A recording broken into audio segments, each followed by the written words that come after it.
1971 সালের মুক্তিযুদ্ধ বাঙালির দীর্ঘ সংগ্রামের এক অবিস্মরণীয় অধ্যায়। 9 মাসের রক্তক্ষয়ী যুদ্ধের পর স্বাধীনতা অর্জন করেছিল বাংলাদেশ। এই যুদ্ধ শুধু বাংলাদেশের জনগণের স্বাধীনতার জন্য লড়াই ছিল না, এটি ছিল পশ্চিম পাকিস্তানের শোষণ, বৈষম্য এবং রাজনৈতিক নির্যাতনের বিরুদ্ধে একটি বিপ্লব। কিন্তু প্রশ্ন হচ্ছে, এই মুক্তিযুদ্ধ সম্পর্কে পাকিস্তানের শিক্ষা ব্যবস্থায় কি শেখানো হয়? পাকিস্তানের পাঠ্য বইগুলোতে 1971 সালের ঘটনাবলীকে ভারতের সঙ্গে যুদ্ধ বা পূর্ব পাকিস্তানের সংকট হিসেবে উপস্থাপন করা হয়। অধিকাংশ পাঠ্য বইয়ে মুক্তিযুদ্ধের প্রকৃত ইতিহাসকে পাশ কাটিয়ে এটি ভারতের ষড়যন্ত্রের ফলাফল হিসেবে চিহ্নিত করা হয়। পাকিস্তানের ছাত্রছাত্রীদের শেখানো হয় যে পূর্ব পাকিস্তানে বিচ্ছিন্নতাবাদী আন্দোলন মূলত ভারতের প্ররোচনায় সৃষ্টি হয়েছিল। শেখ মুজিবুর রহমানের নেতৃত্বে বাঙালির গণতান্ত্রিক সংগ্রাম এবং পশ্চিম পাকিস্তানের শোষণ সম্পর্কে এসব বইয়ে সামান্যই উল্লেখ করা হয়।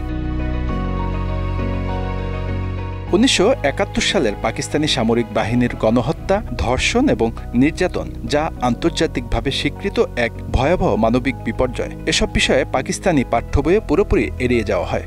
বরং পাকিস্তানি বাহিনীর কর্মকাণ্ডকে দেশ রক্ষার প্রচেষ্টা হিসাবে বর্ণনা করা হয়।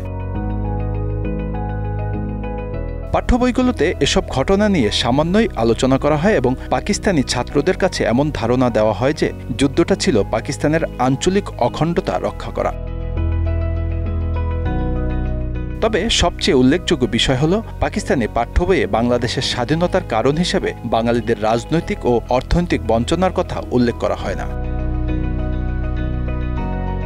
শেখ মুজিবুর রহমানের ভূমিকা, আওয়ামী লীগের ভূমিকা এবং বাংলাদেশের স্বাধীনতা সংগ্রামের সঠিক বিবরণ এড়িয়ে যাওয়া হয়। বরং এসব বিষয় অপ্রাসঙ্গিক করে তোলা হয়, যেন মুক্তিযুদ্ধের প্রকৃত ইতিহাসের সত্যতা পাকিস্তানের নতুন প্রজন্ম জানতে না পারে। অনেক পাকিস্তানি মানবাধিকার কর্মী, শিক্ষাবিদ এবং ঐতিহাসিক এই ঐতিহাসিক বিকৃতি নিয়ে কথা বলেছেন। তাদের মতে, এভাবে ইতিহাস বিকৃত শেখানোর ফলে নতুন প্রজন্ম প্রকৃত সত্য থেকে বঞ্চিত হচ্ছে।